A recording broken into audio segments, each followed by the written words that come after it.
رابعہ بصری رحمت اللہ علیہ کو دنیا سے گئے ہوئے 1200 سال ہو چکے ہیں، لیکن ان کا نام آج بھی زندہ ہے، رابعہ بصری۔ رابعہ بصری نہ کوئی شہزادی تھی، نہ کوئی ملکہ تھی، نہ کوئی وہ خوبصورت تھی، نہ کوئی خاندانی تھی، بلکہ عورت ہونے کے لحاظ سے ہر عیب اس میں تھا۔ ان کی عادت یہ تھی، وہ روزانہ عشاء کی نماز کے بعد غسل کر کے کپڑے بدل کے اپنے خامن سے پوچھتی آپ کو میری ضرورت ہے؟ اگر وہ کہتے کوئی نہیں ہے تو پھر پوچھتی مجھے اجازت ہے؟ وہ کہتے اجازت ہے تو پھر مصلی پہ کھڑی ہو جاتی ہے اور فجر کی نماز تک مصلی پر کھڑی رہتی تھی۔ ان کا خامن جلدی فوت ہو گیا، جوانی میں ہی بیوہ ہو گئی۔ تو حسن بصری بصرہ کے امام، کیا سارے مسلمانوں کے امام تھے، وہ خود آئے، خود چل کے آئے کہ میں آپ سے شادی کرنا چاہتا ہوں۔ وہ کوئی شادی کا شوق نہیں تھا ان کو، وہ تو اولاد کے قابل نہیں، شکل صرف ان کی نیکی اور ان کا جو اللہ سے تعلق تھا، ان کو یہ لالچ ہوا کہ یہ میری بیوی ہو جائے تو اس کی طفیل شاید میری بخشش ہو جائے۔ تو ان کے پاس آئے، کہنے لگے رابعہ میں آپ سے شادی کرنا چاہتا ہوں، خود پیغام لے کر آئے۔ تو انہوں نے فرمایا میری 4 باتوں کا جواب دے دو تو میں شادی کر لوں۔ کہنے لگے کیا؟ کہ یہ بتاؤ میں جنتی ہوں کہ دوزخی ہوں؟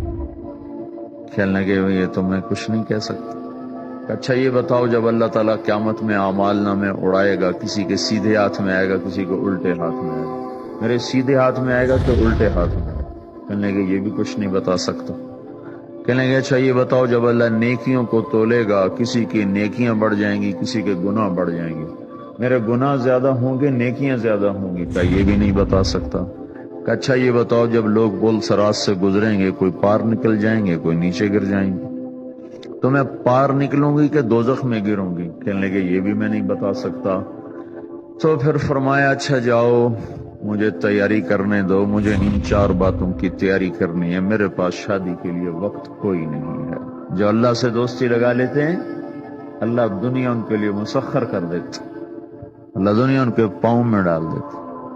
تو جب ان کا انتقال ہوا، رات کو ان کا انتقال ہوا، تو اپنی خادمہ سے کہا بس 2-4 آدمی بلا کے مجھے جلدی سے دفن کر دو، کسی کو نہ بتاؤ، صبح لوگوں کو بتا دینا،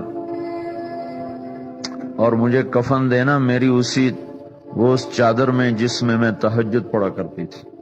تو انہوں نے راتوں رات دفن کر کے صبح اعلان کیا، شور مچ گیا، ہائے کیوں بتایا، کیوں نہیں بتایا، کیوں؟ تو اگلی رات ان کی خادمہ نے ان کو خواب میں دیکھا، سبز لباس پہنا ہوا، حسن و جمال، سورج چہرے پہ چمک رہا۔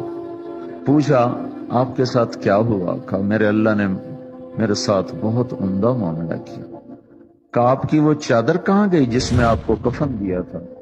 کہا وہ اللہ تعالیٰ نے اتار لی ہے اور مجھے جنت کا جوڑا پہنایا ہے، اور اس چادر کو اللہ نے سنبھال کے رکھا ہے، جب قیامت کے دن میری نیکیوں کو اللہ تولے گا تو اس چادر کو بھی اس میں تولے گا۔ انہوں نے پوچھا منکر نکیر کا کیا ہوا؟ کہا وہ آئے تھے تو انہوں نے مجھ سے کہا من ربکی، تیرا رب کون ہے، تیرا رب کون ہے؟